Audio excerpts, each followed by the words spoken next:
Hi, and welcome to this curated conversation between myself, Bradley Summerall, curator of the collection for the Ogden Museum of Southern Art, and Sonya Yong James, an artist who's included in the upcoming exhibition Entwined, Ritual Wrapping and Binding in Contemporary Southern Art, opening at the Ogden Museum sometimes later this month. So welcome, Sonya. Thank you. For being here. Thank you. Good to see you. Always good to talk to you. Absolutely. Sonya is a multidisciplinary artist whose primary practice involves sculpture that she's making with thread and fabrics, textiles. But she's engaged in many other practices as well, drawing, printmaking. But this piece that she's working for us right now is a large sculptural piece made of wool and felt and strings and bones and all sorts of things. I'm very, very excited to get this piece into the Ogden. And Sonya is joining me today from her studio in Atlanta. So Sonya, I'd like to start by just maybe talking a little bit about your background and how you came to be a full-time artist. Okay, sure. Let's see, my background. I was born in Knoxville, Tennessee, and I've essentially grown up the whole entire time, my whole life in the South. I've lived in Atlanta for over 40 years. Being an artist was a real vocation that was real apparent to me ever since I was a child. So I've really just grown up drawing and painting. And well, now, I'm still doing it. You first started in music, I think. Oh, well, now that's true too. We did talk about that. Now that's true. So from the age of 5 to about 15, I was very dedicated to playing the piano. I also played the violin for a little while. But music, although it's very important in my life, and it still is now, I see rather than I hear, and my personality is more suited to being a visual artist than a musician and a performer. I'm actually incredibly shy and bashful and very introverted. So sometimes even artist talks and interviews and conversations can be hard for me. I hate to admit that, but it's true. Well, so this kind of like past, oh, I'm so sorry. I was just going to say this past couple of months of being kind of isolated has been, it's been good.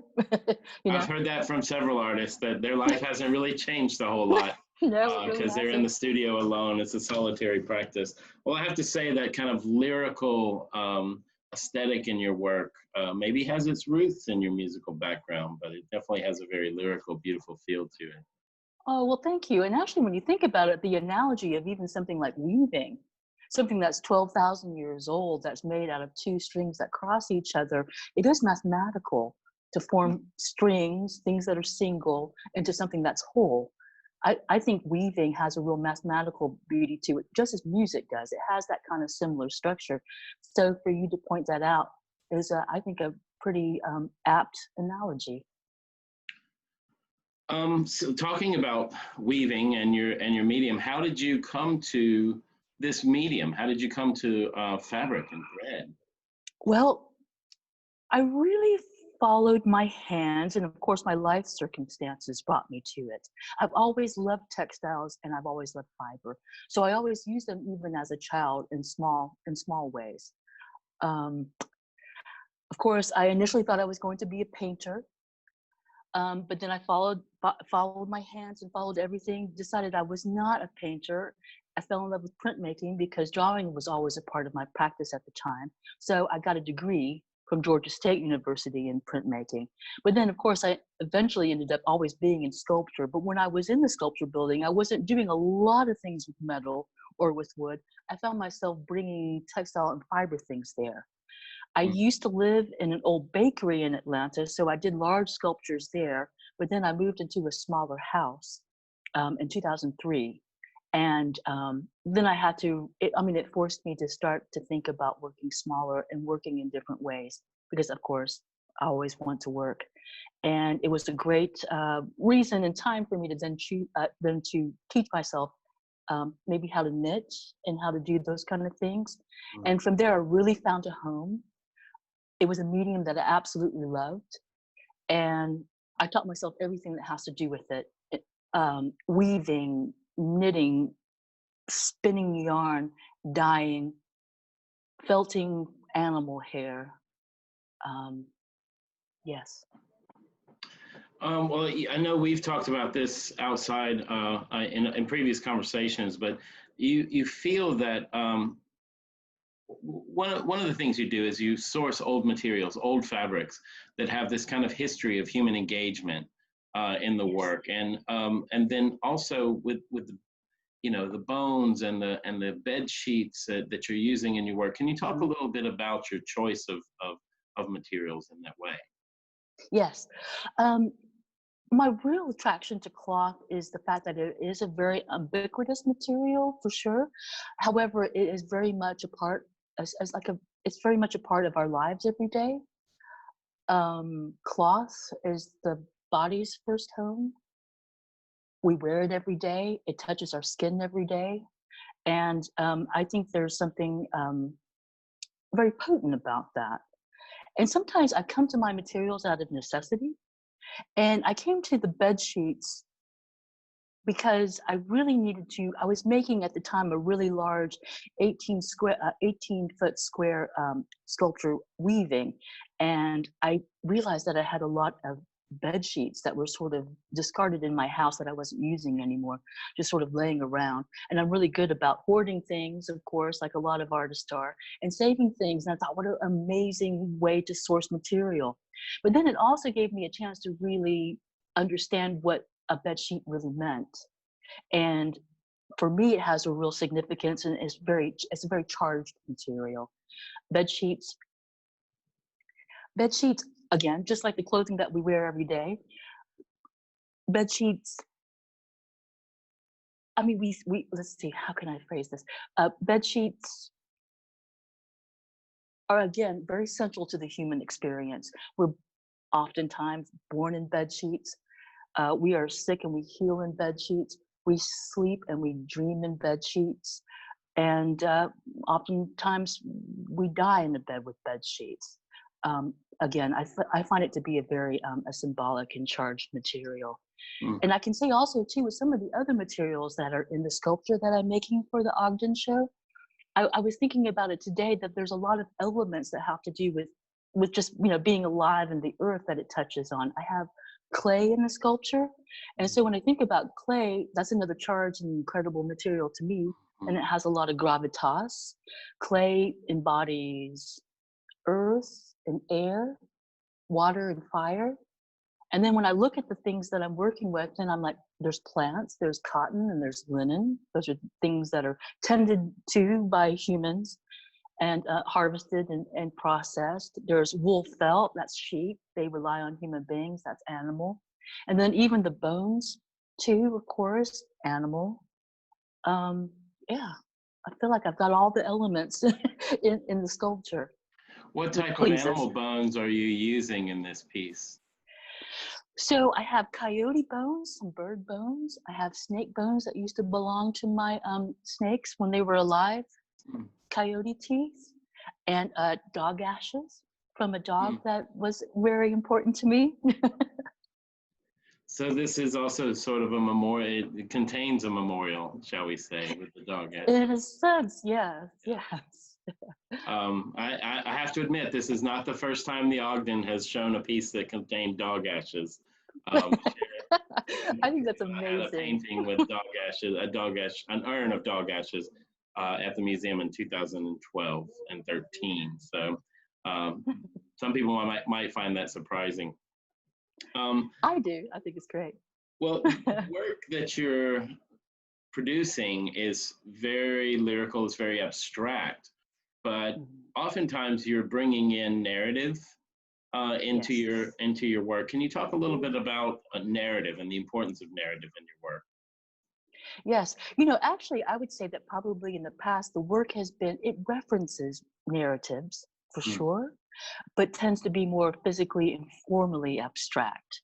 And I would consider this work pretty abstract, but then it's got a lot of narrative qualities because I'm bringing figurative things in, and I'm taking something and making it into a landscape. So a lot of the origin of the materials and the idea for this sculpture is last year, at the end of last year, I did a really large installation with all of these materials, the bed sheets, the ropes, which I love rope. Rope you'll see in a lot of my work. To me, that's another form that represents to me like umbilical cords. And I am reusing these materials. Instead of just discarding them, putting them in storage or forgetting about it, letting it kind of relive, I feel like there's a rejuvenation, a reincarnation that happens whenever I reuse my materials. And that last sculpture that I did last year, a few months ago, was a sculpture that was called Phantom Threads, and it references ghosts in Korean folklore called Gwinsin. And it was an opportunity to do a really large sculpture in an abandoned building. And Gwinsin in Korean folklore are female ghosts that haunt abandoned buildings, and they often have unfinished business. And I just found that kind of interesting. And it was in some ways too, again, like a memorial, an elegy for things that are no longer things that pass. You know, the transience of everything, of life, because that building was slated to be demolished in about a month after everything was taken out of there. And so I thought, well, wouldn't that be perfect to let that ghost then become like a landscape? It reincarnates and becomes something else. And I had particular sort of interests and ideas about the sculpture when I conceptualized it and first talked to you about it last year.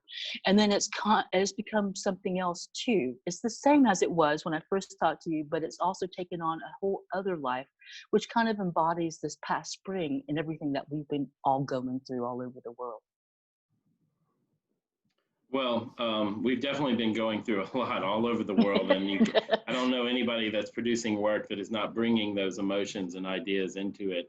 But I think it's fitting that you're taking ghosts and putting them in the landscape and bringing them into New Orleans, because we definitely know about ghosts in the landscape here and the transience of things in history in the past. So I think it's very, very fitting. Can you talk about your choice of color for this piece? Yes, I do tend to work monochromatically. Sometimes I'll work with a lot of color, but the white for me represents the color of mourning in Asian cultures. It's not black. You know, I think, and I love the color black. I use a lot of that in my work as well. But black is interesting to me symbolically because black really, when you think about it, it holds everything. It absorbs all color. Where white can be, to me, it really does seem like a sad color to me. It reflects. It doesn't hold any color at all, in essence.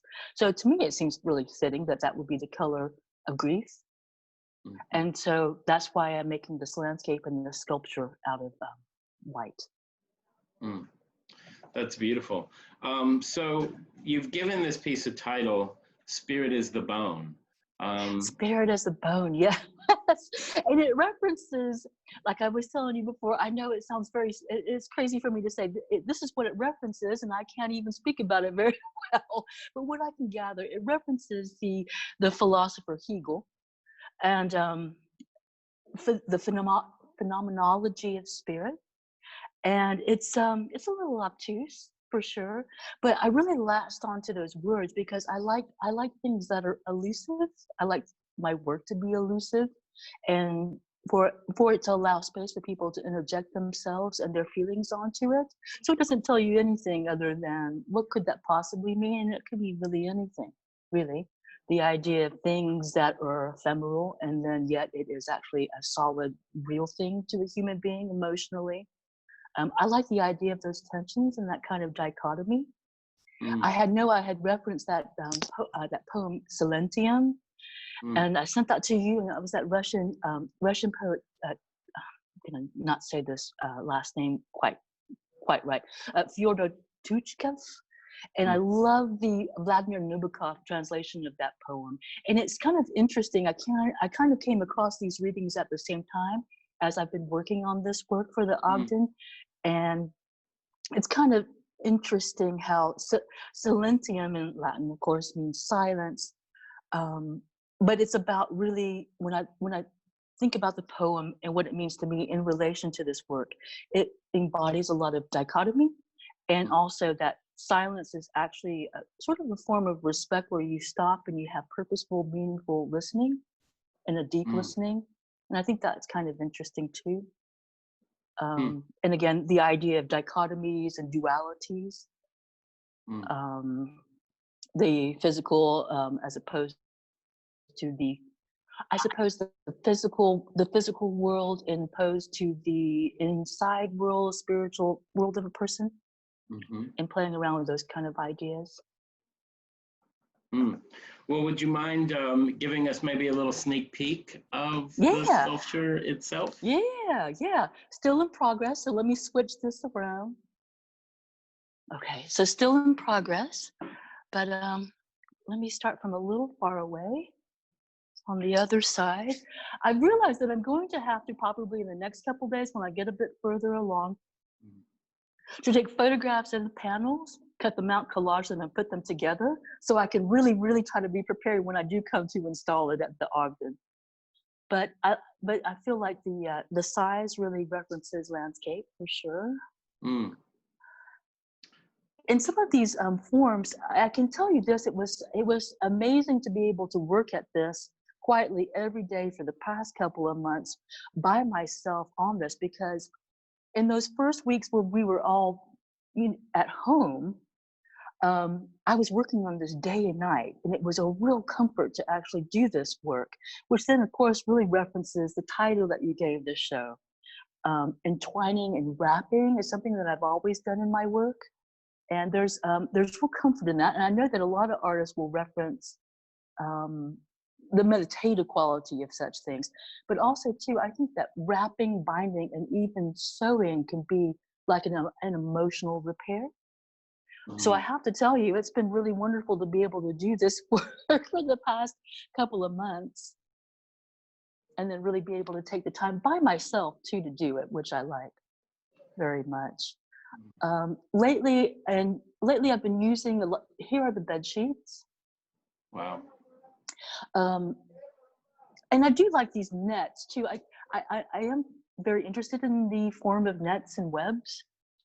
And I like the idea of the fact that a net or a web, particularly nets, I mean, that's one of the most ancient tools to human beings for survival. And we've been making them for millennia.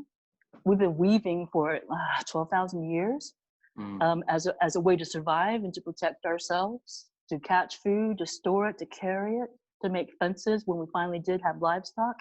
But then I think it's really interesting too, the idea of a net or a web and what the net means to us now, today as human beings with technology, and how that has been a way, well, that's how we're connecting with each other and talking to each other right now, is through this thing called the internet and the network. So I like the idea of something that's really ancient, and then the fact that it's actually very, very modern too, and what that means. Absolutely. And I do believe that, the act of wrapping and binding is as ancient as human actions themselves, whether, and it's as primal as the coil of a snake. Absolutely. The Ouroboros. Speaking of snakes, there's a little cast snake. And some coyote bones. Yeah, coyote bones, teeth. Oh, some of the animals that are coming out after quarantine, and all the human beings have been inside. There's so many animals coming out. Also, too, really, if you want to talk about wolves, I've used wolves in some past work, past couple of years. They do represent, to a lot of cultures, the spirit. They have a dual meaning as well, of course. And the artist Susan Jameson has a large wolf painting in the exhibition. Yes, I was so excited to see that. And of course, spiders and snakes are going to be part of this exhibition as well. Which makes sense, spiders with their wonderful weaving. And something about this landscape that you've created feels like the landscape of Louisiana with the Spanish moss dripping from the trees. Right, that Um, was absolutely my inspiration, and I like making these so much. I feel like I'm gonna have to make them for a while, and it will always have been because I was inspired by the landscape of New Orleans. I had hanging up in the studio at the time some Spanish moss that I collected from Savannah, mm, and so that informed the work. And then also too, there's a little bit of an overgrown situation in my yard, so I was pulling a lot of like ivy roots off of trees and other roots out of the ground, mm. and a lot of these forms actually are referencing those roots as well. But then it also makes me think, it's kind of funny. I had a curator come in here last week, and he goes, wow, that looks like almost like a sad mangrove. And I was like, oh, I like that. Mm. Oh, And here's a also, root. there's all of these beautiful chains too, or Yes. ropes that look like chains that reference that very, very charged image of the chain in reference Mhm. to the southern landscape as well. Right. Oh, let's see. I have some more that you can see. The studio is kind of strangely broken up Wow, into two areas. But here's some more of my roots and mossy bits for my wow. landscape. Yeah. And do you actually spin the bed sheets on a wheel? On Oh a, yes, I do. Yes, I'm so glad you mentioned that. So I have two wheels, and here's a wheel right here. mm, That's the wheel that I spun it on. Right now, there's some sheep wool on there, and that will be a part of the landscape as well. But yeah, oh, I love this wheel. wow. Um, it was made for spinning rug yarn initially, but Hmm. I can spin really big things on it. So yes, I took all those strands of bed sheets, and here's some of them. Some of them made into chains, and still some just kind of waiting. The clay I referenced earlier. I love your use of clay and the roots. There's so many. It resonates with so many artists in our collection of various backgrounds, I and bet. it's really, really beautiful. Nice. Well, thank you, Bradley. Thank you. Well, I am so excited for you to be coming to New Orleans and sharing this work with us and being part of this exhibition. It's been fascinating for me to um, see how these 11 different artists that I've chosen for this exhibition engage this act of wrapping and binding in so many different ways with such different approaches to narrative and medium. And you are an artist that really I discovered after us conceptualize the show. Right. I already had a few artists in mind, and I was looking through all of the artists that I could find practicing in the South that might engage this. And I believe it was Jiha Moon Yes, that it posted was. something of yours, and I said, "Oh my God, there's the missing link. This is beautiful." Oh, So I amazing. was so thrilled when you I agreed. told her that too. I Okay. was like, oh, Jihad, guess what? Yeah, that Yeah, was yeah. that was wonderful. That was wonderful for me, very serendipitous. And I really appreciate being invited to this show. It's a real honor. It's a real honor. Well, it's a real honor for us, and I can't wait to share this work. So, thank you so much. And everyone, you can go and learn more about the exhibition at Ogden Museum online. And this exhibition will open sometime in June and will run through February of 2021. And of course, you'll see this. What size is this piece? 20? It's 6 feet tall by 24 feet wide by, I think it's going to be about 12, 14 inches in depth.